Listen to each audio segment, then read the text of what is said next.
안녕하세요. 네, 반갑습니다. 신윤식 회계사입니다. 오늘부터 저와 함께 세무사 회사법 수업을 약 15일여에 걸쳐서 할 건데요. 어, 일단 수업을 시작하기 전에 이 상법을 선택해 주신 여러분께 감사의 말씀을 드리고요. 분명히 이 수업을 선택한 것을 이 수업을 듣고 나시면 후회하지 않으실 거다라는 말씀을 먼저 드리고 시작하도록 하겠습니다. 상법이란 과목이 다른 선택 과목에 비해서 뭐 양이 많다, 뭐 이런 풍문이 있는 걸 알고 있습니다. 어, 완전히 부인하기는 어려운 것이 그냥 겉보기로는 사실 조문의 개수라든지 이런 것이 상법이 훨씬 더 많은 게 사실이거든요. 그런데 가만히 그 내용을 살펴보면 상법의 조문의 개수가 많다 하더라도 그 중에 시험에 늘 나오는 요 규정들이 다른 과목에 비해서 상법은 정해져 있습니다. 네. 그래서 그 소수의 조문들을 정확하게 기억하시면 안정적으로 상법에서 고득점을 할 수 있는 과목이다 이거죠. 자, 먼저 수업의 교재부터 말씀드리고 이 시험 범위에 대한 내용을 좀 더 설명드리면요. 자, 수업의 교재는 크게 이제 세 가지 교재를 사용하게 되는데요. 수업은 요 세무사 회사법이라고 되어 있는 요 한 권의 교재를 중심으로 수업을 할 겁니다. 네, 그래서 요 교재가 페이지 수가 한 320페이지 정도 되는데요. 요거를 저와 함께 차근차근 이제 살펴보면서 상법의 규정들을 하나하나 이제 이해해 나갈 거예요. 자, 기본서라고도 부르죠. 이 기본서는 이 상법 규정의 제도의 취지, 이런 규정들이 왜 이런 만들어졌는지, 왜 이런 규정이 필요한지 이런 것들에 대한 내용을 상세하게 설명해 놨어요. 우리 시험은 결국에 암기가 중요합니다. 하지만 암기해야 되는 내용이 많아요. 다른 과목들은 뭐 말할 것도 없고요. 그러다 보니까 이 규정들에 대한 제도의 취지 같은 것을 최대한 이해함으로써 암기를 좀 더 쉽게 하자라는 취지로 제도의 취지 같은 것을 제가 막 국회 도서관 가서도 찾아보고 막 해가지고 상세하게 설명을 해놨어요.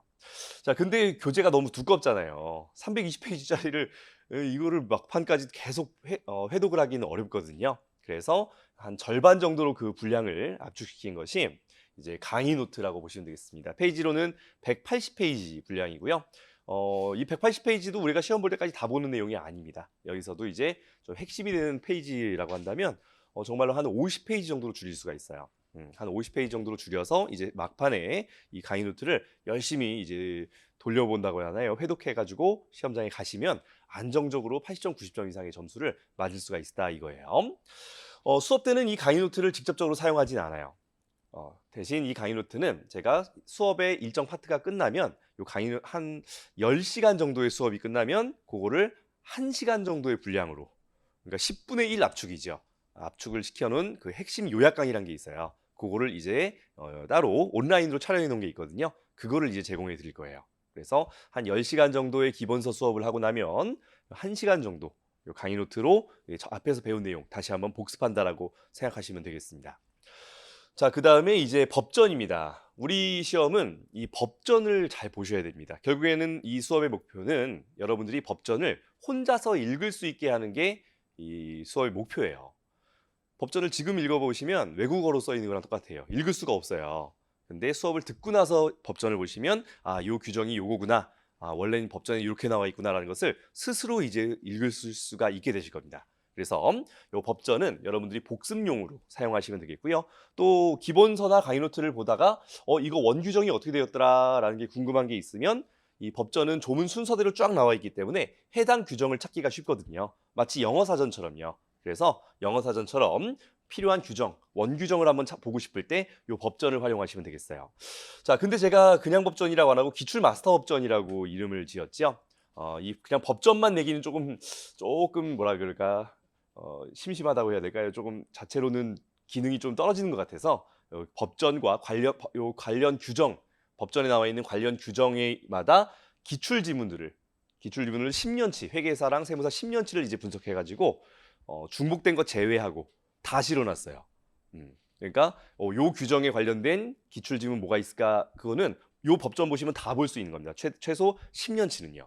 그래서 중복된 거를 배제하고 관련 기출 지문을 다 OX 문제로 만들어가지고 실어놨다고 보시면 되겠어요. 그래서 이 기출 마스터 법전은 여러분들 복습용으로 사용하시면 되겠습니다. 그래서 정리하면 자, 기본서는 이해를 목적으로 사용하시는 거. 그다음에 강의노트는 정리 목적으로 사용하는 교재. 그리고 세 번째, 기출 마스터 법전은 이제 우리가 배운 내용을 실제로 OX 문제를 풀면서 적용하는 목적으로 사용하는 교재라고 생각하시면 되겠고요.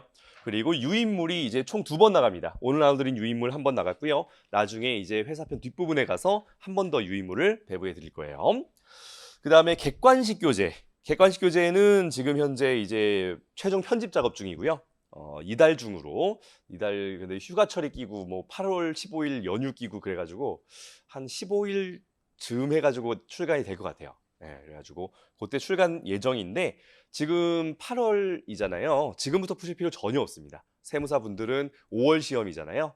그럼 5월 시험이면 정말 빨라야 12월쯤 아니면 좀 더 뭐 늦게 시작했다 그러면 한 2월쯤부터 객관식 펴봐도 상법은 전혀 문제되지 않아요. 그러니까 지금부터 객관식 사서 뭐 풀어보실 필요 전혀 없습니다. 그냥 요 3개의 교재를 잘 정리해 놓으시고 그다음에 이제 객관식으로 가서 마무리하시면은 시험 대비가 된다는 말씀을 드릴게요. 자, 어떤 식으로 구성이 되어 있느냐 이것도 좀 궁금해하시는 분들이 있어서 그냥 OT 때 잠깐 보여드리면 자, 자기 주식의 취득이라고 나오는데요. 신문에서 이런 기사 가끔 보실 수 있을 거예요. 자사주 매입 결정. 이거 재무회계 때 자기 주식 자사주라는 거 배우셨죠? 어떤 회사에서 750억, 셀트리온이라는 회사에서 750억 규모 자사주 매입을 결정했다라는 기사예요. 자, 이런 자사주를 매입했을 때 회계 처리가 어떻게 되느냐는 우리 재무회계에서 배우는 거고요. 그 다음에 자사주를 매입했을 때 또는 나중에 이걸 처분했을 때 뭐 법인세라든지 이런 게 효과가 어떻게 되느냐는 세법에서 이제 배우는 거고요. 상법에서 뭘 배우느냐면 이 자사주 매입을 결정할 때 어떻게 매입할 거냐. 또 아무렇게나 언제든지 매입할 수 있느냐. 이런 것에 대한 가장 기본적인 규정이 바로 상법에 나와 있는 거예요. 그러니까 상법에서 이런 것들을 먼저 결정해 놓으면 그 다음에 재무회계나 이제 세법에서 하부 규정들이죠. 하부 규정들. 하부 규정들에서 그와 관련된 부수적인 것들을 정하는 것이라고 보시면 되겠습니다. 가장 기본적인 것이 상법에 규정되어 있어요. 자, 아직 배운 내용이 아니니까 당연히 모르실 겁니다. 자, 이와 관련된 규정이 어떻게 되어 있는가를 보면요. 자, 자기 주식의 취득에 대해서 상법에서 이런 식으로 제한을 한다. 그리고 왜 제한을 하는지 그 제도의 취지를 이제 기본서에 이렇게 설명을 해놓고요. 사실 이것 자체로는 시험에 당연히 안 나옵니다. 제도의 취지는 이해 목적이에요. 그리고 나서 이런 제도의 취지가 있기 때문에 이런 식으로 상법에서는 취득에 대한 규정을 하고 있다라는 것을 볼 수가 있는 거예요. 그리고 기본서는 이렇게 규정들이 쭉 이렇게 뭐라 그래야 되나 부연 설명까지 같이 나와 있거든요. 근데 시험에 나오는 거는 이게 다 나오는 게 아니잖아요. 그래서 이거를 이제 최대한 축약을 시켜가지고 강의 노트에 이렇게 압축을 시켜둔 거예요. 같은 범위입니다. 기본서에 이만큼 내용이 강의 노트에는 이제 요만큼으로 줄어들어서 기재가 되는 거예요. 그래서 최종적으로 시험엔 이것만 잘 정리하고 가시면 됩니다. 여기서도 이제 키워드만 잘 정리하시면 돼요. 그 키워드가 뭔지는 이제 수업 때 하나씩 저랑 보시면 되는 거고요. 자, 그리고 이제 이거 관련된 원규정 보시고 싶다 그러면 이제 기출 마스터 법전을 가서 보시면 되겠어요. 기출 마스터 법전 줄여서 이제 제가 기마전이라고 이름을 좀 붙여봤거든요. 기마전. 좀 그래서 하죠. 그래가지고 원규정, 자기주식 취득에 관련해서는 상법 341조의 규정이 이렇게 나와 있고요. 규정이라는 것이 보시면 이제 341조라고 해서 법령, 국회에서 정하는 법령이라는 것이 있고요. 이것에 대해서 세부적인 내용을 이제 대통령령이라는 것에서 또 정하는 게 있어요. 그걸 상법 시행령이라고 하는데 우리 시험에는 법령만 나오고요. 요 시행령이라는 거는 거의 10년에 1개 지문, 2개 지문 나올 정도예요. 거의 안 나옵니다. 그래서 시행령은 모든 시행령을 다 책에 실지 않고 요 법령에서 조금 우리가 볼만한 시행령들 있죠. 그런 것만 따로 편집을 해가지고 시행령을 이렇게 박스로 따로 넣어놨어요. 그리고 이 OX, 기출 OX라 그래서 요 관련된 요 341조라는 규정과 관련된 OX 지문들 그동안 나왔던 거를 쭉 정리해 놓은 거예요. 그리고 기출 연도도 표시해 놨습니다. 여기 화면에 잘 보이시는지 모르겠지만 기출 연도가 여기서는 OX마다 하나씩만 달려 있지만 어떤 지문들은 여기에 여러 개의 기출 표시가 돼 있는 것도 있어요. 그런 거는 굉장히 중요한 지문이라고 보시면 되겠습니다. 자, 그래서 이런 식으로 이제 생겼다는 거. 그리고 조문별로 요 조문은 몇 년도에 출제가 되었었는지 회계사, 세무사 출제 연도도 표시해 놨으니까 복습을 하실 때 요 출제 연도가 많이 표시된 건 중요한 규정이구나. 출제 연도가 하나도 표시되어 있지 않은 건 적어도 최근 10년간에는 회계사 세무서 나온 적이 없구나라고 보시면 되겠습니다. 자, 그래서 이 교재 어떻게 생겼는지도 한번 살펴봤고요.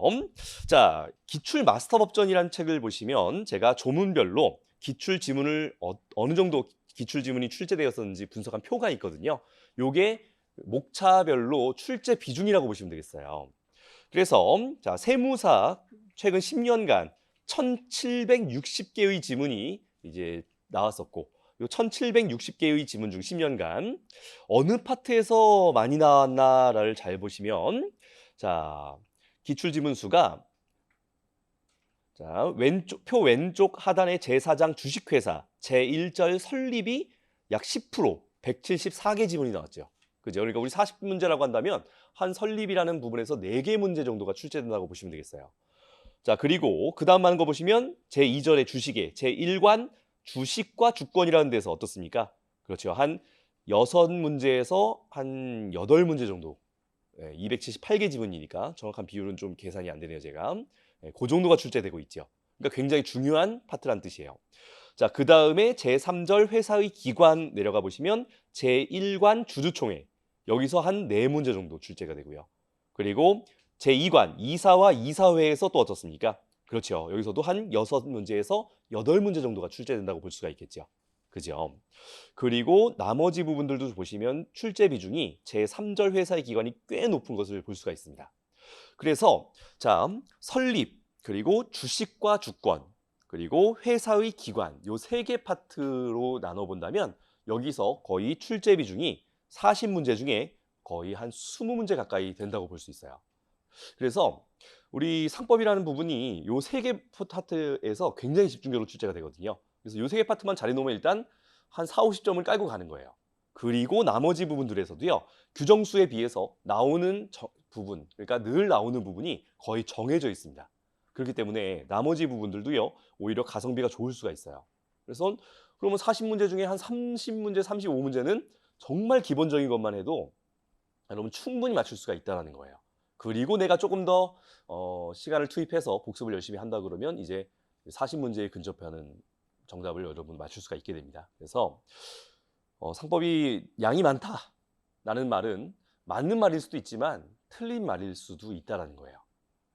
뭐 다른 선택 과목이 어떻다는 거는 제가 뭐 말씀드리기 어렵지만 적어도 상법만큼은 여러분들 충분히 이제 공부량을 줄일 수가 있다라는 거, 그리고 공부량을 줄이는 데 있어서 제가 열심히 이제 수업을 통해서 도와드리도록 하겠습니다. 또 하나 이제 뭐 여러분 이제 합격을 하시면 이제 내년에 다 2차까지 합격하실 거잖아요. 그죠? 우리 시험 뭐 몇 년씩 하는 사람 있나요? 1년이면 끝나는 거지요.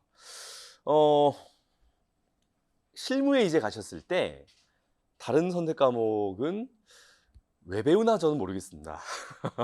실무에서 쓸 일이 없거든요. 민법 정도는 쓸 일이 가끔 있을 수는 있어요. 민법에서는 상속, 이제 증여 부분이 있다 보니까 민법의 내용이 거기서 조금 쓰일 수도 있고, 아니면 계약에 관련된 거를 볼 때 좀 쓰일 수 있을 것 같아요. 상법은요. 상법은 엄청나게 많이 쓰입니다. 결국에 여러분들의 고객은 개인 아니면 법인이거든요. 그리고 법인은 대부분이 이제 우리가 배우는 내용의 주식회사라는 것이 대부분 법인 형태예요. 그러니까 이제 고객이 여러 가지를 질문합니다. 뭐 이제 자, 아직 안 들어보신 뭐 주주총회나 이런 건 들어보셨겠죠. 이번에 우리 회사가 뭐 재무회계 배우셨나요? 재무회계, 예를 들어 우리 회사가 이번에 그래 뭐 자사주 같은 걸 취득하고자 한다. 이거 어떻게 취득하는 거냐? 이런 거를 제일 이제 우리랑 뭐 변호사나 이런 법무사나 뭐 이런 사람들은 우리 뭐 경영 회사 운영하시는 분들이 자주 접하는 사람들이 아니잖아요. 제일 자주 접하는 건 결국에 세무사. 왜냐면 매달 이제 기장과 관련해서 뭐 아니면 부가세 관련해서 자주 연락을 하거든요. 그러니까 별의별 걸 회사의 운영에 관련해서 다 물어봐요. 그럼 자사주 취득 어떻게 하는 거냐 했을 때 대략적으로라도 설명을 해줄 수 있어야지 거기서. 저는 잘 모르겠습니다. 그러면 이제 거기서 일단 고객의 신뢰를 잃게 되고, 그리고 다른 사람 물어봤더니 대답을 또 잘해줘. 그러면 이제 고객이 잃게 되고 이런 거예요. 우리 밥벌이와 관련된 거다 이거죠. 이 상법은 결국에는. 그리고 이 세법과 관련해서도 이 상법이 굉장히 법인세법은 특히나 굉장히 유기적으로 연결이 돼 있거든요. 이 법인세를 어떻게 줄일 거냐가 우리의 제일 핵심 과제 아니에요. 거기서 이제 상법에 나오는 여러 가지 이 스킬들을 세법과 같이 적용을 함으로써 세금을 줄이는 그런 것들이 많아요. 기업을 운영하시는 분들은 세금 줄이는 거 관심이 있고요. 또 회사 돈을 이 개인이 아무리 내가 오너여도 맘대로 빼가면 안 돼요. 그게 이제 오늘 배울 거거든요. 회사 돈을 어떻게 내가 합법적으로 빼갈 거냐 이런 거 관심이 있거든요. 이 자사주를 이용해서 또 이 자기 주식을 이용해서도 회사 돈을 빼가는 그런 것들이 많아요. 그런 거 이제 차차 함께 배워 나가자 이겁니다. 자, 그래서 가장 중요한 파트가 초반부에 나오는 설립, 그리고 주식과 주주, 그리고 회사의 기관이란 요 세 개 파트가 굉장히 중요한 비중을 차지한다는 거 말씀드렸고요. 자, 그다음에 다시 칠판 보시고요. 강의 일정과 계획에 대한 내용을 간단하게 말씀드리도록 하겠습니다. 먼저 오늘 나눠드린 강의 계획서를 보시면 이제 강의 일정을 이런 식으로 하겠다. 회차별로 제가 대략적으로 이제 아웃라인을 잡아놓은 것이 있고요. 그리고 총 42회, 총 14회 일정이거든요. 뭐 보강 한번 하면 15회 되겠죠. 그래서 한 42회에서 45회 일정에다가 이제 여기 핵심 요약 강의라고 해서 총 이제 5개의 강의가 추가로 제공이 될 거예요. 그 중에 이제 강의 계획서 보시면 첫 페이지 맨 하단에 그 핵심 요약 강의 중에 주식회사 이외의 그 밖의 회사들이라는 회사가 4개가 있거든요. 세무사 시험에는 이게 한 5문제 정도가 출제가 돼요. 요 그 밖의 회사 강의가 이제 공개 강의로 한 2시간 정도로 해가지고 올려놓은 게 있습니다. 2시간 강의 들으면 5문제 맞출 수 있어요. 굉장히 가성비가 괜찮죠. 그러니까 그 밖의 회사 나중에 잘 정리해 놓으시기 바랍니다. 자, 강의 일정은 이런 정도로 보시면 되겠고요. 수업의 진행 방식을 설명드리면 이제 기본서를 가지고서 쭉 설명을 하고 그다음에 핵심 요약 강의가 중간중간에 이렇게 따로 제공이 될 거예요. 여기 실강 들으신 분들은 이제 따로 온라인 강의로 이제 제공이 될 겁니다. 온라인 강의 들으신 분들은 그게 이제 내 강의 목차에 들어가 있을 거고요. 자, 그리고 이제 법전은 가끔가다 기출문제 한 번씩 풀어볼 필요 있을 때 기출문제 풀어볼 필요 있을 때 가끔씩 이 법전에 가가지고 한 번씩 볼 거예요. 기출지문. 그렇게 보시면 되겠습니다. 자, 다음 학습의 방향. 자, 어떤 식으로 공부를 해야지만 이 시험을 빨리 끝낼 것이냐. 상법이란 과목에 국한되지 않고 그냥 시험 일반론으로 설명드리도록 하겠습니다. 저는 운이 좋게도 시험을 꽤 빨리 합격한 편이에요. 그냥 1차 시험 한번 보고 그 다음에 2차 시험 한번 보고 끝냈거든요. 뭐 2번씩 봅니까? 귀찮게. 2번씩 봅니까? 귀찮잖아요. 그냥 귀찮아서 그냥 한 번씩만 봤어요. 제가 뭐 머리가 좋거나 그런 건 전혀 아니에요. 뭐 타고난 재능 이런 거 전혀 없습니다. 하지만 어떤 방식으로 공부를 해야지만 조금이라도 더 수험 기간을 단축할 수 있을지는 제가 수험 기간 동안 여러분처럼 공부를 하면서 깨달은 게 조금 있거든요. 그거에 대한 내용을 좀 설명드리겠습니다. 먼저 끝을 생각하며 시작하라라는 말이에요. 자, 우리 시험은 결국에는 시험 하루, 그 반나절 한 3타임 시험 보죠. 그걸로 끝나는 결정이 되는 거거든요. 그러니까 올림픽 지금 한참 진행 중인데 올림픽 종목의 비율을 들면 어떤 종목이라고 해야 될까? 뭐 여러 번 내가 뭔가를 보여줘. 그래가지고 그거를 종합해가지고 이렇게 그 중에 제일 잘한 걸로 뭐 결과를 내는 그런 종목이 아니에요. 우리 시험은 딱 한 번 내가 내 실력을 보여줄 기회가 딱 한 번 있어. 그리고 그걸로 모든 걸 결정하는 거야. 그러니까 육상도 예선이 있네. 뭐가 있을까? 딱 한 번만 경연하는 거, 뭐 리듬 체조 같은 거. 딱 한 번 말 운동 보여줘. 그리고 거기서 실수하면 끝이야. 내가 아무리 그동안 잘했어도. 그리고 딱 한 번 말 운동했는데 그날 잘했어. 그럼 뭐가 되는 거예요? 금메달 따는 거예요. 딱 한 번의 기회가 우리에게 부여된다 이거죠.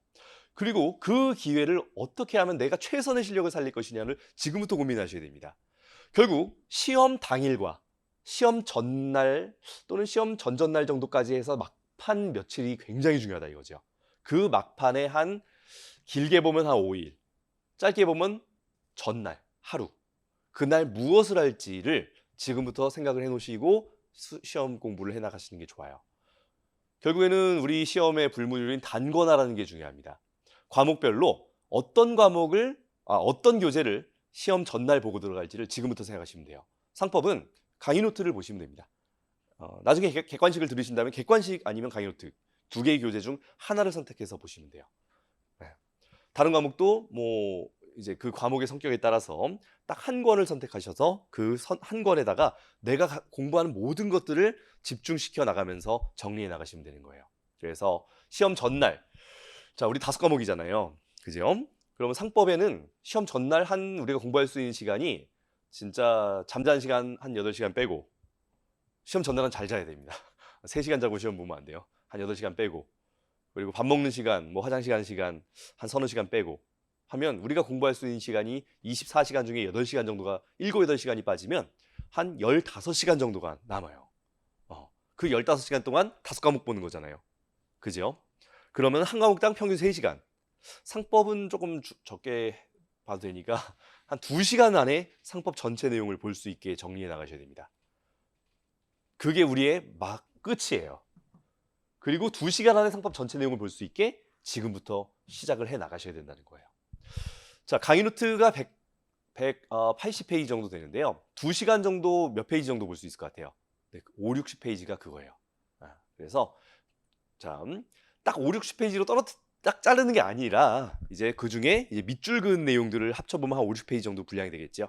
그 정도 분량을 이제 최종적으로 남겨서 2시간 동안 그거를 쭉 보고 시험장에 갈 수 있게 지금부터 준비해 나가시면 된다는 거예요. 자, 항상 우리의 최종 목표를 생각하고 시작하라는 겁니다. 그러니 내가 막바지에 보지 않을 내용은요, 지금부터 안 봐도 되는 거예요. 그리고 막바지에 볼 내용은 미친 듯이 봐야 되는 거죠. 그래서 시험의 중요도, 우리가 배우는 내용이 쭉 전체 내용이 있다면 중요도를 항상 생각하셔야 됩니다. 중요한 것에 집중하고 중요하지 않은 것은 과감하게 버리는 전략이 굉장히 중요하다 이거예요. 자, 그래서 끝을 생각하며 시작하면서 수렴과 반복이 중요하다는 겁니다. 중요한 것을 줄인 뒤 그 중요한 것에 모든 것을 집중시켜요. 그리고 그 중요한 줄어든 범위를 계속 반복해서 보는 거예요. 범위를 줄이고 계속 반복하는 겁니다. 우리의 시험은 그거예요. 제가 시험 막바지에 갔을 때 드는 느낌은 뭐 때문에 힘드느냐? 뭐 어떤 내용을 봤을 때 이거 내가 처음 보는 내용이고 몰라서 힘든 게 아니야. 이미 수없이 봤던 내용이기 때문에 모르는 건 아니거든요. 버릴 건 확실히 버렸고 내가 선택한 내용은 계속 봤기 때문에 모르는 건 없어요.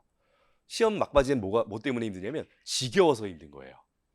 어제 봤던 거 오늘 또 봐야 되고 엊그제 봤던 거 또 봐야 되고 지겨워서 힘들었던 겁니다. 그래서 범위를 줄이고 계속 반복한다는 겁니다. 그래서 처음에 공부할 때에는 이 정도의 내용을 우리가 보겠지만 점점 회독을 늘어가면서 점점 줄여있는 거예요.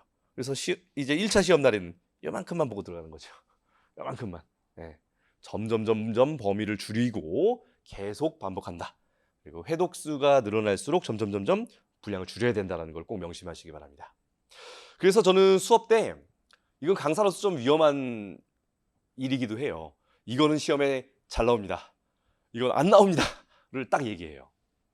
시험에 안 나온다 그랬다가 나오면 어떻게? 욕먹는 거잖아요. 그렇지만 상법은 확률적으로 봤을 때 정해져 있어요. 거의. 안 나옵니다 라고 했지만 나올 확률은 정말 10%, 15%밖에 안 됩니다. 그러니까 과감하게 저는 나눠드려요. 이거는 잘 나옵니다. 이거는 안 나오니까 가볍게 보세요. 이렇게 말을 해요. 그러니까 수업을 들으시면서 그거를 책에다가 정확하게 표시해 놓으세요. 그리고 중요하다고 한 것들 위주로 점점 반복하면서 줄여나가시면 되는 거예요. 자, 다음 공부를 하실 때 피드백과 메타인지라는 개념이 굉장히 중요합니다. 이건 사실 상법에서는 크게 중요한 건 아니고 좀 어려운 과목들 있죠. 재무회계나 세법 이런 거에는 이 피드백이라는 것과 메타인지라는 개념이 굉장히 중요해요. 내가 오늘 세법에서 뭐 수입배당금 입금불산입을 배웠어. 그럼 이 내용을 내가 제대로 이제 시험에 적용할 수 있느냐, 시험장 가서 제대로 풀어낼 수 있느냐를 스스로 판단하기가 굉장히 어려울 수 있거든요. 그래서 반드시 이 계산 과목은 문제를 열심히 푸셔야 됩니다. 상법 같은 암기 과목은 문제는 나중에 풀어도 괜찮아요. 사실 그 내용 자체를 이해하는 게 급선무거든요. 기본 강의 때는. 근데 계산 과목은 무조건 문제로 공부하셔야 돼요. 그냥 수업 오늘 들었어. 그럼 바로 문제 푸세요. 제가 추천하는 건 그거예요. 뭐 제가 말하는 게 전부 다 정답이고 진리는 절대 아니죠. 하지만 제 경험과 수많은 수험생들과의 여러 가지 상담을 통해 얻은 결론은, 저의 결론은 계산 과목은 무조건 문제를 푸는 겁니다. 그리고 문제를 통해서 이해해야 돼요. 문제를 통해서 암기하고. 왜냐하면 너무나 분량이 많거든요. 수입 배당금 입금 불산 200. 외울 내용 얼마나 많어. 그걸 다 외울 수 없어요. 그리고 외웠다 하더라도 그게 문제에 바로 적용되는 것도 아니거든요. 그래서 계산 과목은 무조건 문제를 풀고 문제를 바로는 못 풀죠. 그러니까 문제를 가지고 이용해서 이해한다고 보시면 되겠습니다. 그래서 문제를 가지고서 우리가 이렇게 배웠는데 이게 문제에서 이렇게 나오는구나. 그리고 계산을 이런 방식으로 하는 거구나라는 것을 문제를 통해서 이해하고 외워나가는 거예요. 그래서 문제를 풀다 보면 어떻습니까? 내가 그렇죠. 잘 알고 있는 부분과 잘 알지 못하는 부분에 대한 피드백을 받을 수가 있겠죠. 그러면 어떻게 해야 돼요? 내가 남은 시간을 어디에 써야 되는 겁니까? 그렇죠. 나에게 부족한 부분에 시간을 더 써야 되겠죠. 그죠? 그게 메타인지라는 거예요. 메타인지라는 것은 인지에 대한 인지라 그러더라고요. 그러니까 내가 어떤 내용을 잘 알고 있는지 또는 잘 모르고 있는지에 대해서 스스로 깨닫는 것을 메타인지라고 부른대요. 제가 오늘 강의 계획서에 이 내용을 적어 놓은 것이 있는데요. 나중에 내용을 한번 여러분들이 보시면 됩니다. 세계적인 바이올리니스트와 그리고 이제 그냥 평범한 바이올리니스트, 그냥 뭐 예를 들어 그냥 동네 관현악단 같은 데서 이렇게 일하는 바이올리니스트, 이 둘의 차이는 무엇이냐라고 했을 때 둘 다 어린 나이부터 바이올린을 시작해서 쭉 대학교까지 바이올린을 꾸준히 이제 전공을 했고 연습량 했기 때문에 연습량, 총량 자체는 큰 차이가 없대요. 뭐 세계적인 바이올리니스트는 한 살부터 바이올린 시작하고 평범한 바이올리니스트는 뭐 중학교 때부터 바이올린 시작하고 이런 게 아니라는 거죠. 둘 다 뭐 한 5살 때부터 시작해가지고 대학교까지 쭉 바이올린을 한 거야. 그러니까 연습량 자체는 비슷해. 근데 결과적으로 실력 차이가 월등하게 차이가 나는 거죠. 왜 차이가 나느냐? 라고 했을 때 둘 사이에 연습량이 아니라 바로 이 메타인지의 차이가 있었다는 것이 이 연구 결과였어요. 이 두 명의 바이올리니스트에게 처음 보는 곡, 둘 다 처음 보는 곡을 일정 시간 동안 연습한 다음에 연주하게 어떤 미션을 준 거예요. 그러면 평범한 바이올리니스트는 어떻게 하느냐? 이게 예를 들어 10분짜리 곡이라고 하면 3시간 동안 연습하라 그랬을 때 20분짜리 곡을 3시간 동안 계속 반복하는 거예요. 그러니까 10분씩 한다면 한 18번 정도 반복을 할 수 있겠죠. 그러고서는 이제 시험에 응하는 게 평범한 바이올리니스트의 스타일이라면 세계적인 바이올리니스트는 어떻게 하냐면 한 서너 번을 연주해 봅니다. 그러면 이 전체 곡 10분짜리 곡 중에 내가 어느 부분에서 좀 취약하고 어느 부분은 좀 잘하는지가 스스로 깨닫는 거예요. 그러면 나머지 이제 한 2시간 반 정도는 어떻게 할까요? 나머지 2시간 반 연습은 내가 부족한 부분을 집중적으로 하는 거예요. 그 부족한 부분도 어떨까요? 계속 하다 보면 점점 줄어들겠죠. 그래서 막판에는 정말 안 되는 부분만 야 하다가 가는 거예요. 그러니 똑같은 3시간을 연습해도 10분짜리 곡을 세계적인 바이올리니스트가 훨씬 더 실수 없이 연주를 잘하는 결과를 얻게 된다는 거죠. 이게 평생에 걸쳐서 이런 방식으로 연습 방식의 차이가 있다 보니까 평생에 걸쳐서 이런 차이가 결국에는 결과적으로 세계적인 사람이냐 평범한 사람이냐를 나눴다는 겁니다. 공부도 똑같아요. 공부량 자체는 아마 대부분의 수험생들이 비슷할 거예요. 한 1년 정도 시험을 준비했다 그러면 하루에 보통 조금씩 차이는 있겠지만 하루에 보통 한 10시간 정도 공부를 한다. 그러면 한 1년 365일 중에 주 6일씩 공부한다 그러면은 한 1000시간 정도, 1년에 한 1000시간 정도 공부를 했겠죠. 52주니까. 그죠? 맞나요? 계산이 전혀 틀린 것 같네요. 예, 한 3000시간 정도 공부를 했다가 칩시다. 자, 똑같은 3000시간을 공부했어도 어때요? 결과가 좀 차이 나잖아요. 예. 왜 차이가 나느냐? 바로 메타인지의 차이가 있기 때문이에요. 그러니까 공부를 하실 때 시험은 단순해요. 이해와 암기 두 가지만 되면은 공부 끝난 거거든요. 그럼 어떻게 하면은 내가 잘 이해했는지를 알 수 있을까요? 메타 이해라고 한다면 그거는 아주 쉬워요. 메타 이해에 대한 확인은 한번 오늘 공부한 내용을 설명해 보세요. 자기 나름의 언어로. 책을 외워서 말하는 게 아니라 나름의 언어로 설명을 해보는 거야. 뭐 친구한테든 자기 스스로에게든. 보통 여러분들 친구는 없으니까 이제 스스로에게 해야 되겠죠. 스스로에게 설명해 보는 거야. 그래서 좀 어느 정도 설명이 된다 그러면 이해가 된 거예요. 그다음 메타 암기는 더 쉬워요. 내가 이 내용을 외웠는지 안 외웠는지의 확인은 더 쉬워요. 어떻게 하면 돼? 책을 덮고 말해보는 거예요. 예를 들어 뭐 수입 배당금 입금 불산입에 입금 불산입률. 그럼 책 안 보고 말해봐. 막히면 못 외운 거고요. 책 안 보고도 말할 수 있으면 그럼 외운 거고. 그렇게 되는 거죠. 네. 그래서 메타 인지, 우리는 이 인지란 게 결국 이해와 암기고 반드시 어떤 방식으로건 피드백을 받아서 내가 잘 이해한 부분과 잘 이해하지 못한 부분, 외운 부분과 못 외운 부분을 명확하게 나눈 뒤 시간을 어떻게 써야 된다고요? 그렇죠. 이해하지 못한 부분에 쓰고 외우지 못한 부분에 써야 됩니다. 참 안타까운 게 수험생들 보면은 잘 알아, 본인이. 더 이상 시간 안 써도 될 정도인데 똑같이 미련하게 똑같은 시간을 쓰는 거야. 책 한 권을 보는데 한 권을 그냥 계속 A부터 Z까지 똑같이 보는 거예요. 그럼 절대 안 됩니다. 똑같은 책이라도 사람마다 집중적으로 시간을 쓰는 부분과 안 쓰는 부분이 다 달라야 되는 거예요. 그래서 내가 이해하지 못한 부분, 못하는 부분에 집중적으로 시간을 써야지만 여러분들 똑같은 3,000시간을 투입해서도 결과가 달라질 수 있다는 걸 꼭 명심해 주세요. 자, 다음 복습의 방법. 자, 오늘 수업 잘 들었어요. 자, 일단 예습은 크게 권장하지 않습니다. 어차피 여러분들 기본 강의 처음 듣는 거기 때문에 대부분 예습을 해봐야 뭐 얻는 게 별로 없어요. 그냥 목차 정도만 구경하고 오셔도 괜찮습니다. 네, 결국 복습이 중요하고요. 먼저 복습을 하실 때 중요한 것은 내용을 축약시켜야 되겠죠. 네, 먼저 목차와 키워드를 정리하는 전체적인 구조를 잡는 것이 중요합니다. 그래서 오늘 배운 내용을 한번 백지 A4 용지나 뭐 연습장 같은 데다가 한번 크게 목차 한번 적어보고 그 목차별로 키워드 같은 것들 그냥 목차별로 한 2개 단어밖에 안 되거든요. 그런 거 한번 정리해 보면서 아, 오늘 배운 내용의 전체 구조가 이렇구나. 요 내용은 여기서 나오는 거구나 라는 거를 한번 정리해 보시는 게 굉장히 도움이 많이 됩니다. 우리 시험이 어려운 것은 내용 자체가 어려운 것도 있지만 범위가 넓기 때문에 어려운 것이 있어요. 이제 나중에 전국 모의고사 같은 것도 보고 막 그럴 거잖아요. 저도 전국 모의고사를 이제 출제를 하는데 전국 모의고사는 이런 진도별 모의고사에 비해서 훨씬 더 평이한 문제로만 구성을 해요. 진도별 모의고사는 범위가 좁은 만큼 조금 어려운 문제를 넣어도 되지만 전국 모의고사는 그 범위가 전범위가 되면서 자체로 난이도가 확 올라가거든요. 그러니까 평이한 문제로만 구성을 해도 우리 수험생분들은 굉장히 어려워합니다. 그러니까 왜 어려워하느냐? 문제를 봤을 때 저도 예전에 그랬고요. 문제를 봤을 때 이게 어디서 나온 문제인지를 파악을 못하는 거예요. 예를 들어 재무회계를 문제를 받아서 왔어. 문제를 봤는데 이게 어디서 나온 문제인지를 모르겠는 거야. 일단 여러분들이 문제를 봤을 때 제일 먼저 해야 되는 것은 모든 과목이 그래요. 이 문제가 내가 공부한 데 중에 어디서 나온 문제인지를 판단하는 게 제일 첫 번째 여러분들이 해야 될 일이에요.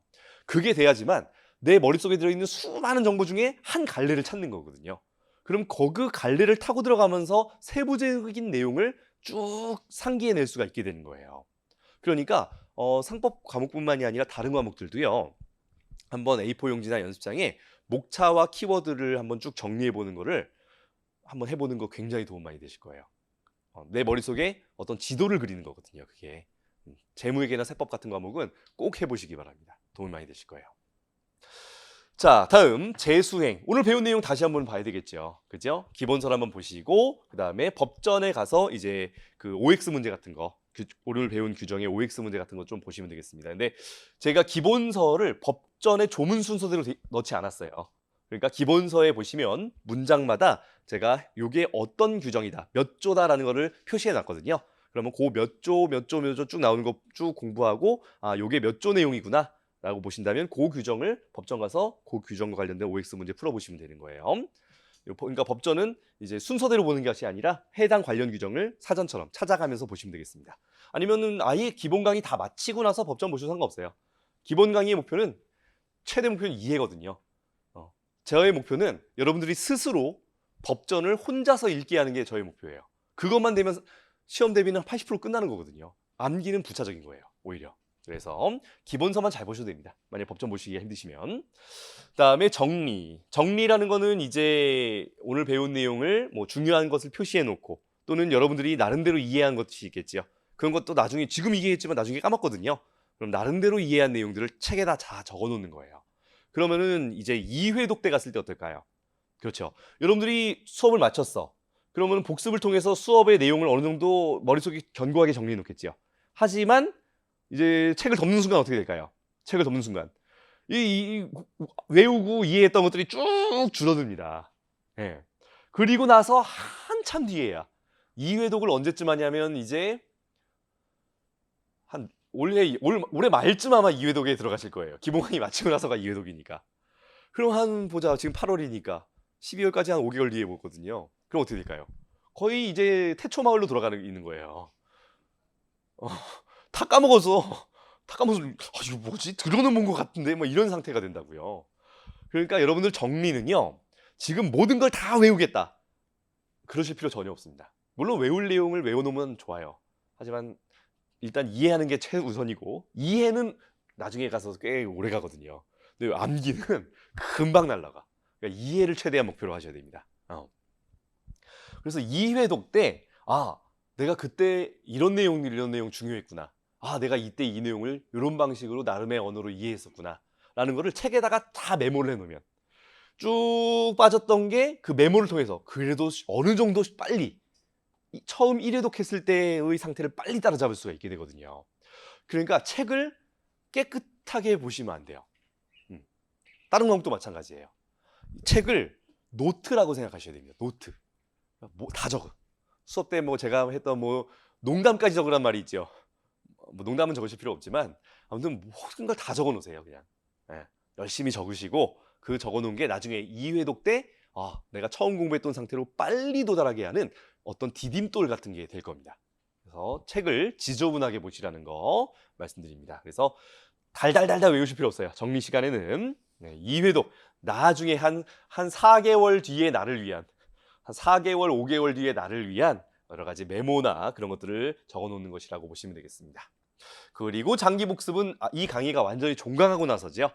이 강의 종강할 때 한 번 더 말씀드리겠지만 이 기본서에 여러 가지 표시해 놓았던 것을 핵심 요약 강의 때 강의 노트로 그대로 옮겨드리거든요. 그러면은 기본서에 제가 수업 때 필기했던 게 강의 노트에도 핵심 요약 강의를 들으시면 똑같이 메모가 돼 있을 거예요. 그러면 이제 이 강의가 종강하고 나서는 이 강의 노트를 제가 강의 노트는 한 일주일에 2시간만 봐달라고 얘기를 해요. 종강할 때도 얘기 드릴 거예요. 일주일에 한 2시간만. 일주일에 2시간 어려운 거 아니거든요. 2시간만 강의 노트를 좀 쭉 봐주시면 그거를 한 4, 5개월 쭉 유지하고 나면 나중에 객관식 들어가실 때 훨씬 더 쉽게 객관식 들어가실 수 있을 겁니다. 여러분 상법은 거의 걱정 없는 과목이 되실 거예요. 그때쯤 되면. 자, 다음 마지막으로 당부의 말씀. 자, 페이스북 본사에 가면 이런 문구가 적혀 있대요. Done is better than perfect. 발음이 굉장히 좋죠. 제가 좀 미국 생활을 좀 오래 해가지고 미국 생활을 한 달 정도 했거든요. 제가. 그래서 좀 발음이 좋습니다. 우리말로 이제 번역을 해드리면 여러분들을 위한 거죠. 완수하는 것이 완벽한 것보다 낫다라는 문구예요. 이거는 정말 여러분들 이 시험 공부에 있어서만큼은 좀 금과 옥조입니다. 반드시 명심하셔야 되는 거예요. 우리가 만약에 박사학위를 준비한다. 이러면 완벽한 어떤 완벽주의를 갖고 접근하는 게 좋을 수 있어요. 하지만 우리는 시험을 대비하는 거거든요. 지금 우리 논문 학위 따러 온 거 아니거든요. 이 자리에. 시험은 똑같은 이 100개의 내용이 똑같은 중요도를 갖고 있지 않아요. 우리가 배우는 내용이 100개라면 그 100개가 어떤 건 100의 중요도를 가지고 어떤 건 0의 중요도를 가지거든요. 그러니까 완벽하게 모든 걸 다 하겠다는 마음, 완벽주의를 완벽하게 버리셔야 됩니다. 완벽주의를 완벽하게 버려야 돼요. 그리고 일단 진도를 나가세요. 쭉 나가다가 걸림돌이 있어 나중에 다시 보실 거거든요. 일단 넘어가시면 돼요. 특히나 어려운 과목들, 세법. 선생님, 저는 완벽하게 이해가 안 되면 다음 내용으로 도저히 못 넘어가겠습니다. 그런 상담을 하는 경우가 많은데요. 무조건 그런 마인드 버리셔야 됩니다. 완벽하게 하고 넘어가겠다? 예를 들어 재정학? 그거 노벨상 받은 내용들이거든요. 그거 하나하나 어떻게 다 완벽하게 할 거야 그거. 절대 안 돼요. 딱 시험의 목표에 맞게만 적당히 하고 넘어가 일단. 그리고 넘어가서도 뒤에 내용 배우다 보면 또 앞에 내용이 또 나중에 이해가 되고 그런 것들이 있거든요. 그래서 일단은 우리는 전진법입니다. 일단은 앞으로 전진. 그래서 일단은 진도를 나가자. 완수하자.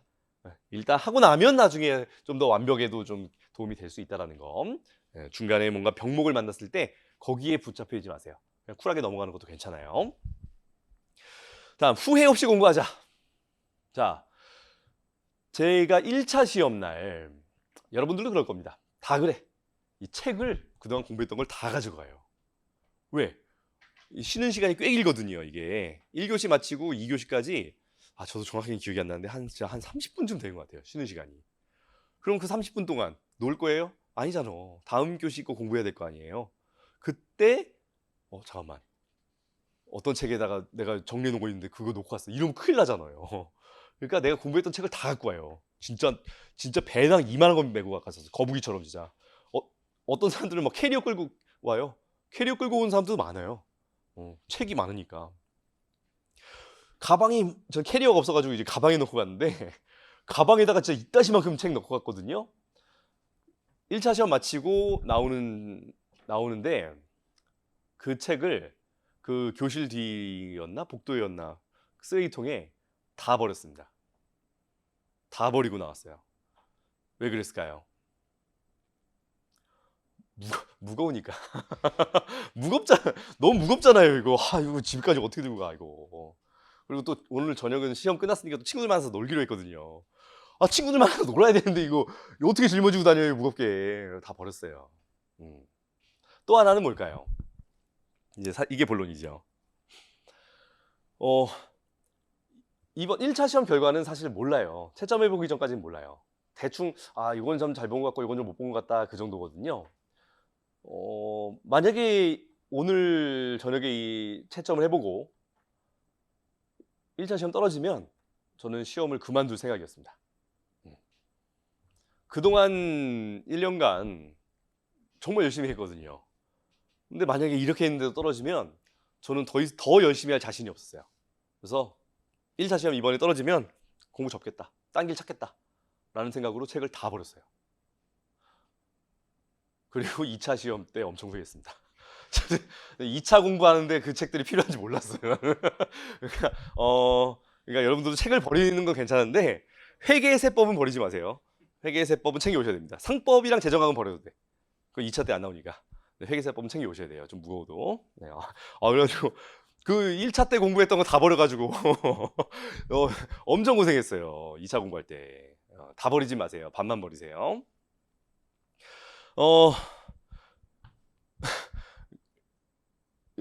여러분에게 주어진 이 공부만 할 수 있는 이 기회가 많지가 않아요. 정말 공부에만 전념할 수 있는 기회가 많지 않아요. 이제 예전에 이제 제자분들 이렇게 쭉 보시면 한 1, 2년은 정말 공부에만 올인하거든요. 근데 1, 2년 지나고 이제 3년차부터는 공부에만 전념할 수가 없는 거야. 뭐 학교를 다니던 직장을 다니던 뭔가 병행을 해야 되거든요. 이 공부라는 게 총량으로만 정해지는 게 아니에요. 사실 3,000시간 정도면 누구나 합격할 수 있는 시간이에요. 그 3,000시간을 정말 돋보기로 이렇게 햇빛을 모아가지고 종이를 태우듯이 그렇게 집중을 하면 누구나 붙을 수 있습니다.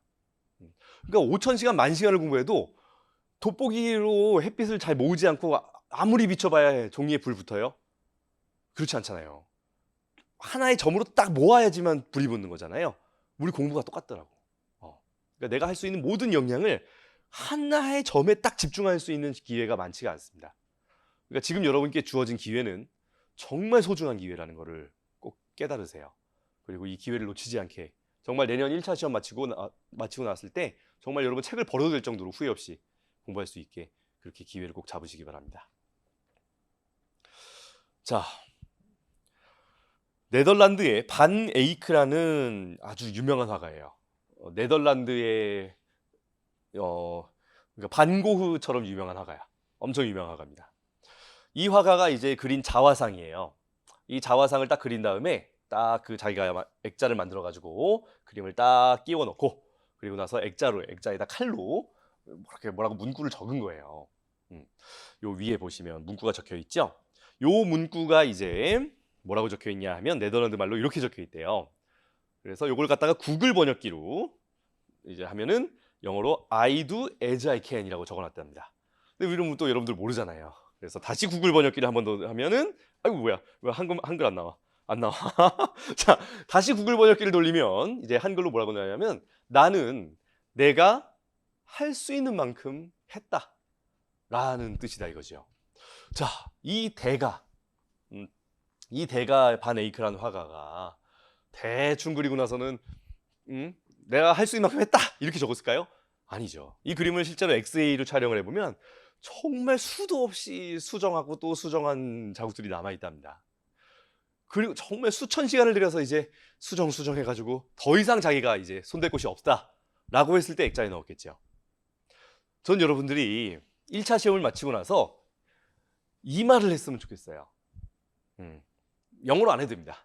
한국말로 해도 돼요. 나는 후련하다. 오늘 시험 본 거 후련하다. 난 내가 할 만큼 했다. 라는 말을 하면서 시험장을 나설 수 있게 남은 한 지금 8월이니까 몇 개월 남았나요? 10개월 정도를 남은 기간을 준비하셨으면 좋겠다는 말씀을 드린다는 것이죠.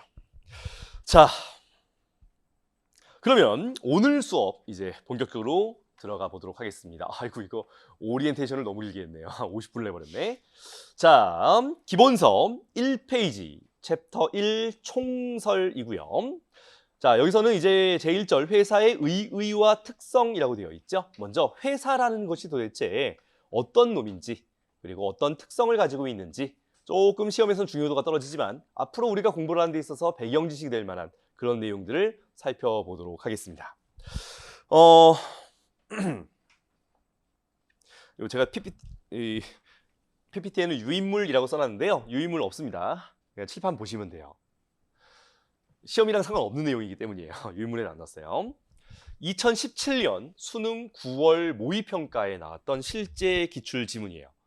저는 뭐 이제 수능 본지 보시면 아시겠지만 몇 년 되지 않아가지고 뭐 한 5년 전에 수능을 봐가지고 아직은 뭐 이제 수능에 관심이 많거든요. 네. 그러니까 2017년이면 한 7년 전 그때 이제 수능에 나왔던 기출 지문입니다. 저도 이제 수능 공부할 때 봤던 거겠죠. 그러니까 저는 이제 2002 몇 년도 수능을 봐야 돼 내가 2020년 수능을 봤으니까. 네. 자 오늘 배울 내용이 이 문단에 아주 잘 정리가 되어 있거든요. 자 권리와 의무의 주체가 될 수 있는 자격을 권리 능력이라 한다.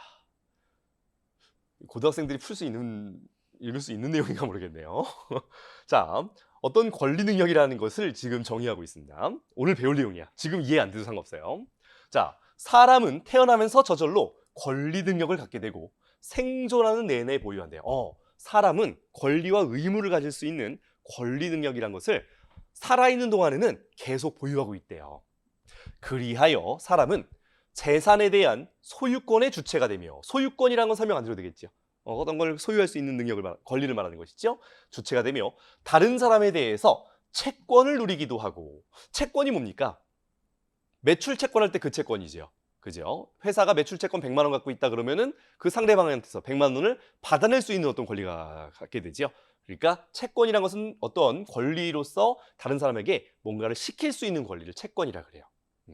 야 100만 원 내놔라고 시킬 수 있는 권리가 돼요. 누리기도 하고 반대로 그 상대방은 100만 원을 줘야 되는 채무를 지기도 한다는 거죠. 왜? 권리 의무의 주체가 될 수 있는 권리 능력이란 게 있으니까 이 채권이라는 권리라든지 채무라는 의무를 부담할 수가 있게 되는 것이에요. 자, 사람들의 결합체인 단체도 일정한 요건을 갖추면 법으로서 부여되는 권리 능력인 법인격을 취득할 수 있대요. 자, 사람이 모여 만든 단체도 어떻습니까? 스스로 권리와 의무를 가질 수가 있게 되는 것이고요. 그렇게 권리와 의무를 단체가 가지게 되었을 때 뭐라고 부르고 있습니까? 법인격을 취득한다라고 표현하고 있습니다. 그리고 단체 중에는 사람들이 일정한 목적을 가지고서 결합한 조직체로서 구성원과 구별되어 독자적 실체로서 존재하며 운영기구를 두어 구성원의 가입과 탈퇴에 관계없이 존속하는 단체가 있대요. 자, 단체라는 게 여러 종류인가 봐요. 사람이 모여서 만든 단체가. 자, 단체라는 것은 어떻습니까? 공통의 목적을 가지고서 사람들이 모였을 때 이들을 단체라고 하죠. 예를 들어서 종강역 사거리에 그냥 사람들이 돌아다니고 있어. 그 사람들을 이렇게 묶어가지고 단체라고 안 부르잖아요. 하나의 목적을 가지고서, 공통된 목적을 가지고서 우리 이걸 합시다 라고 모였을 때 이들 단체라고 부르는 거죠. 그 단체 중에서 자, 일정한 목적을 갖고 결합한 조직체로서 자, 구성원과 구별되어서 독자적인 실체를 가지고, 그리고 구성원이 거기 뭐 누가 들어오고 나가고 가입과 탈퇴에 관계없이 존속하는, 그 유지된다라는 뜻이죠. 그 단체가 그대로 유지되는 단체가 있다 이거예요. 이를 사단이라고 한대요. 이걸 정말 고등학생들이 읽을 수 있는 겁니까? 요즘 수능이 이래요, 정말? 그런가요? 물론 저도 요즘 수능 봤지만 잘 모르겠네요. 자, 사단이라고 하면 사단이 갖춘, 자, 사단이라고 할 때 요 사자는 모일 사자고요. 단은 단체 할 때의 단자예요. 사람들이 모여서 만든 단체라는 뜻입니다. 자, 사단이 갖춘 이러한 성질을 사단성이라고 한대요. 사단성이라는 것은 이 사단의 구성원과 별도로 어떠한 단체가 존재하게 되고, 이 단체가 구성원이 누구가 되느냐 상관없이 별도로 유지하게 되는 성격이다라는 것이지요. 자, 그리고 사단의 구성원은 뭐라고 불러요? 사원이라고 한대요. 사단, 요 단체의 구성원을 사원이라고 한다 이거죠. 그리고 사단은 자, 법인으로서, 자, 법인이라는 것은 사람인데 법률에서 사람과 같이 보는 존재를 말하는 것이에요. 자, 법인으로서 등기되어야, 자, 이걸 정말 고등학생들이 알 수 있나 모르겠네요. 등기라는 것은 어떤 장부에, 누구나 볼 수 있는 어떤 장부에다가 뭔가를 기재하는 것을 말해요. 그러면은 요 법인이라는 것의 그 장부를 보면 요 법인에 기재된 내용을 누구나 볼 수 있겠죠. 그죠? 등기되어야 하며 등기되어야 법인격이 생긴다. 법인격이 뭐였어요? 그렇죠. 자, 권리 능력을 단체가 갖게 되는 것을 법인격이라고 한다고 했었죠. 근데 요 사단은 등기를 함으로써 법인격을 갖게 된대요. 그리고 이러한 법인격을 가진 사단을 우리는 사단법인이라 부른다라는 지문입니다. 자, 오늘 배울 내용을 이제 오늘 수업을 듣고 나시면 요 내용을 여러분들 정확하게 이제 이해하실 수가 있게 될 거예요. 그래서 요 오늘 수업 배우고 요 내용 다시 한번 돌아와서 보도록 할게요. 자, 지금 여러 가지의 이제 단어들이 쭉 나오는데요. 상법은 이런 단어들을 정확하게 이해하는 게 가장 중요합니다. 우리 외국어 공부할 때도 단어부터 배우죠. 상법은 외국어 공부한다는 마음으로 접근하시면은 좀 공부 방법이 이해가 되실 거예요. 그냥 읽으면 한국말이지만 한국말로 이해가 안 돼요. 그래서 외국어처럼 어떤 문장을 어떻게 우리가 읽고 이해할 수 있는지를 배워나가는 것이 이 수업이라고 보시면 되겠어요. 그리고 외국어니까 단어가 중요하거든요. 단어를 보시면 뭐 여러 가지 단어들이 나오죠. 권리 능력, 권리와 의무, 단체, 법인격, 사단법인, 이런 단어들을 이제 여러분들 공부하시면서 그냥 넘어가지 마시고 꼭 어떤 의미인지를 꼭 챙겨가면서 보시기 바래요. 자, 우리 회사라는 것은 여기서 말하는 자, 단체 중에서 사단, 그리고 사단 중에서 사단법인의 일종입니다. 회사라는 것은, 자, 우리 회사라는 것은 이 사단법인의 일종이다라는 거, 이 내용을 설명드리도록 할게요. 자, 먼저 제1장입니다. 제1절 회사의 의의 및 특성, 기업으로서의 회사라고 되어 있는데요. 먼저 기업이란 단어를 이해해야 되겠죠. 자, 기업이라는 것은 우리 일상용어로 치환을 하자면 사업이라고 이해를 하셔도 뭐 시험 목적상으로는 크게 문제가 없습니다. 내가 어떠한 예를 들어 군고구마 장사를 하고 싶어. 그러면 그냥 맨손으로 할 수 있어요? 군고구마 장사? 그럴 수 없죠. 뭐가 필요합니까? 그렇죠. 드럼통 있어야 되고 군고구마 굽는 그런 어떤 일정한 설비가 필요하게 되고요. 그리고 내가 종업원을 고용해가지고 군고구마 팔 수도 있겠지요. 군고구마 드럼통을 여러 개 구입해가지고 좋은 목마다 군고구마통 딱 깔고 거기마다 한 명씩 쫙 배치해가지고 군고구마 대신 팔게 할 수도 있잖아요. 이런 종업원과 같은 사람이 또 필요할 수가 있어요. 이런 것을 자, 인적 요소라고 부르는 겁니다. 인적 요소. 자, 그래서 기업이라는 것은 어떠한 내가 사업을 하는 데 있어서 돈을 벌기 위한 사업을 하는 데 있어서 갖추어야 되는 여러 가지 인적, 물적 요소를 모두 아울러서 그것을 기업이라고 부릅니다. 그리고 회사는 이 기업의 한 종류가 되는 것이에요. 자, 이 기업이라는 어떤 개념은 인류 최고의 발명품이다라는 어떤 책이 있어요. 자, 사람들이 이러한 기업이라는 제도를 만듦으로써 일종의 발명품이에요. 이런 기업이라는 제도를 만들고 이와 관련된 법 규정을 정비함으로써 결국에는 나 혼자서 할 수 없는 여러 가지 사업들을 할 수 있게 된 겁니다. 예를 들어 로켓 쏘는 거, 스페이스X에서 로켓 쏘는 거. 그 일론 머스크가 혼자서 할 수 있어요? 안 되지요. 그죠? 엄청난 규모의 자원과 그다음에 물적 설비와 인적 자원들이 투입돼야지만 할 수 있는 거잖아요. 그게 결국에는 이 기업이라는 어떠한 제도가 있기 때문에 가능하게 되었다라는 것입니다. 그 중에 이제 대표 주자가 바로 우리가 배울 회사라는 것이죠. 자, 기본서 1페이지입니다. 기업으로서의 회사 보도록 할게요. 먼저 기업. 자, 회사는 기업의 일종입니다. 기업이란 영리, 돈을 버는 것을 말하는 것이지요. 자, 이익을 영위한다는 뜻입니다. 자, 영리를 목적으로 하는 재화나 서비스의 생산 및 판매를 반복적으로 해야 하는 경제적 조직체를 말한다라고 보통은 정의한다 이거죠. 그래서 기업이라는 것은 결국 우리 일상용어로 치환을 하면 사업체가 기업이다라고 이해하시면 쉬워요. 자, 이러한 기업의 법적 구조는 나 혼자서 장사하는 군고구마 장사 나 혼자 할 수 있지요. 그런 개인 기업과 그 다음에 여러 명이 친구들끼리 돈을 모아가지고 군고구마 장사 같이 할 수도 있겠지요. 그죠? 여러 명이 사업을 같이 하는 공동 기업으로 나누어지며 세부적으로 다양한 형태를 가지고 있다라는 것입니다.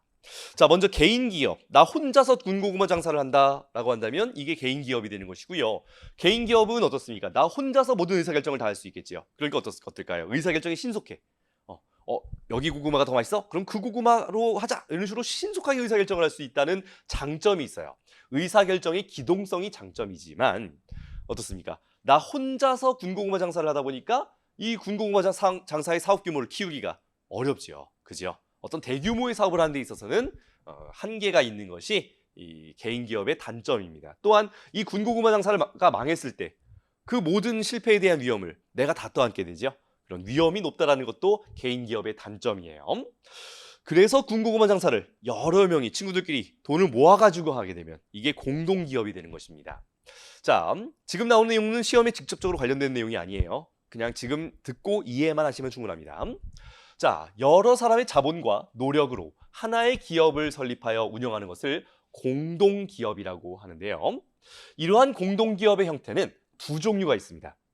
바로 조합과 그리고 회사 두 가지가 있어요.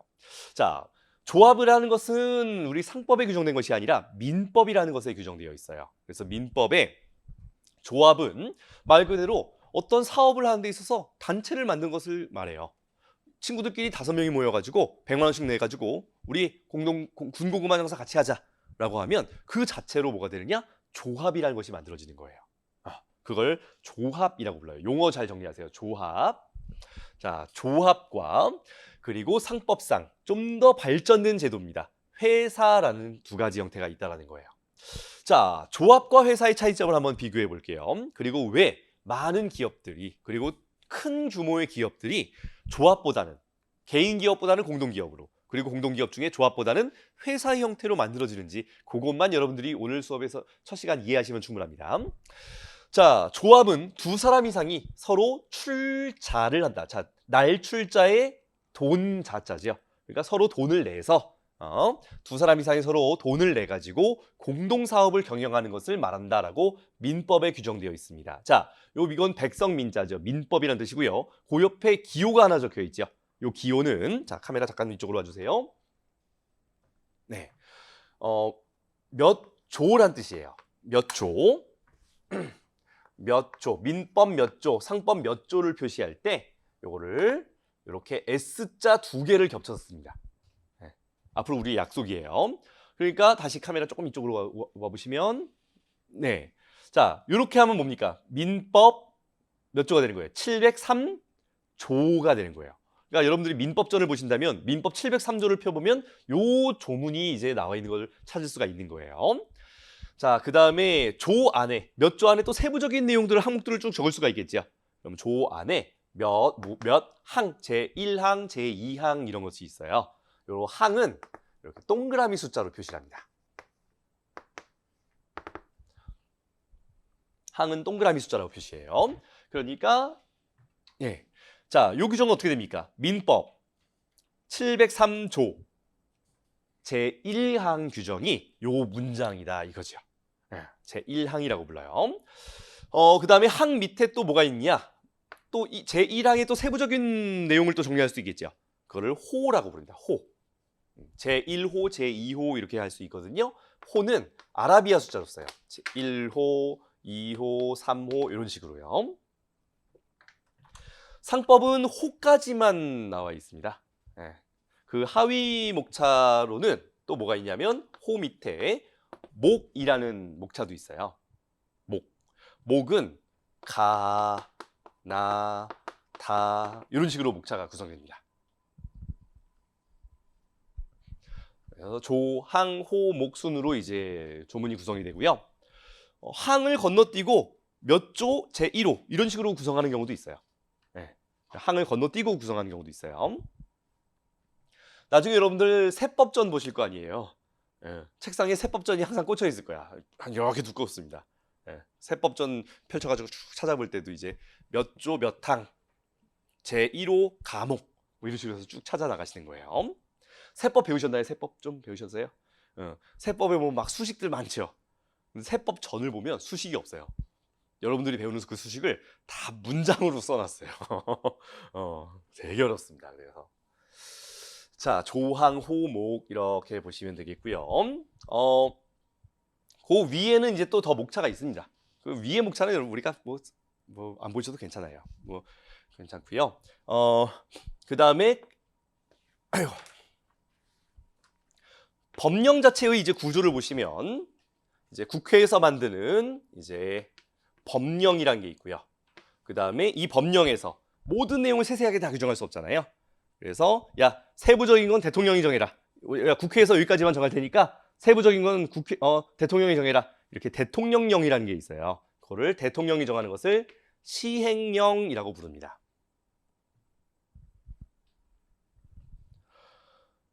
그리고 대통령이 시행령으로 쭉 정한다고 했을 때 여기서 더 세부적인 거를 대통령이 일일이 정할 필요 없이 야, 세부적인 건 총리가 정해라 이런 게 있어요. 그러면 그거를 총리가 정하는 총리령으로 뭐가 있냐면 시행 규칙이라는 게 있습니다. 상법은 시행 규칙은 없어요. 시행령까지만 나와 있고 그마저도 시험엔 거의 나오지 않습니다. 그래서 법령까지만 우리 공부하시면 되는 거라는 거 말씀드리고요. 세법은 어떨까요? 세법은 시행 규칙도 나와요. 시험에. 축하드리고요. 시행 규칙 이하의 이제 장관에서 정하거나 아니면 뭐 국세청에서 정하거나 이런 것들도 있거든요. 그건 나오나 모르겠네요. 제가 시험에 나오나 모르겠네요. 그것도 나올 확률이 높아.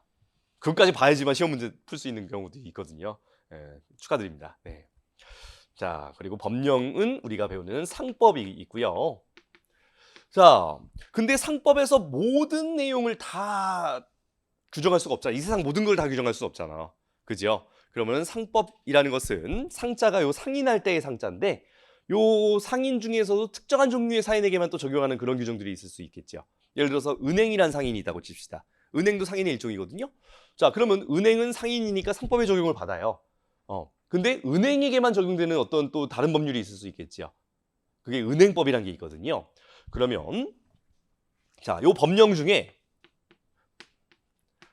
은행법이라는 것이 있다고 했을 때 자, 국민은행에 어떠한 문제가 생겼다라고 했을 때 이제 법률 규정을 찾아가지고 이 문제를 해결하려고 그래요. 그러면 뭐부터 찾아봐야 될까요? 먼저 은행법을 찾아봐야 돼요. 그래서 은행법에 요 문제를 해결할 수 있는 규정이 있다. 그러면 은행법을 적용해서 해결하고요. 은행법에 규정이 없으면 상법에 가서 적용할 만한 규정을 찾아보는 겁니다. 자, 이렇게 적용 범위가 서로 간에 포함 관계에 있으면서 적용 범위가 은행법은 상대적으로 좁고 상법은 상대적으로 넓죠. 그죠? 이런 것을 은행법은 상법의 특별법이라고 부르고요. 상법은 은행법의 일반법이라고 부릅니다. 자, 그리고 어떠한 법률 문제에 적용할 수 있는 법률 규정이 특별법도 있고 일반법도 있다라고 하면 먼저 특별법을 적용하고 특별법의 규정이 없으면 일반법으로 간다라는 원칙을 특별법 우선의 원칙이라고 해요.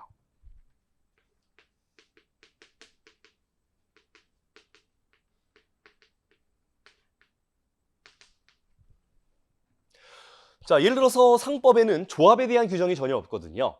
근데 예를 들어서 자, 상인이 운영하는 어떠한 문제가 이 상인이 운영하는 기업이 조합이라면 자, 상법에 규정이 없을 때 그렇죠. 민법 조합에 관한 규정을 갖다가 적용할 여지가 있을 수 있는 거예요. 그렇게 보시면 되겠습니다. 그래서 자, 상법과 은행법은 일반법 특별법 관계라고 할 수 있고요. 다음 상법과 민법은 어떻게 될까요? 상법은 상인이라는 자들에게 적용되는 것이고 민법은 모든 시민들에게 보편적으로 적용되는 것이지요. 적용 범위가 상대적으로 좁을 때 특별법, 상대적으로 넓을 때 일반법이라고 부른다고 했어요. 그러니까 자, 은행법과의 관계에서 상법은 일반법이 되지만 민법과의 관계에서는요. 노란색으로 적겠습니다. 민법과의 관계에서는 아이고 어떻게 될까요? 그렇죠. 민법이 상법의 일반법이 되고요. 그리고 상법이 민법의 특별법 지위에 있게 되는 겁니다. 아이고 좁다. 그러니까 일반법과 특별법이라는 것은 다른 법률과의 비교를 통해서 우리가 확인하게 되는 것이지 그 자체만으로는 일반법이냐 특별법이냐를 판단할 수가 없다는 것이에요.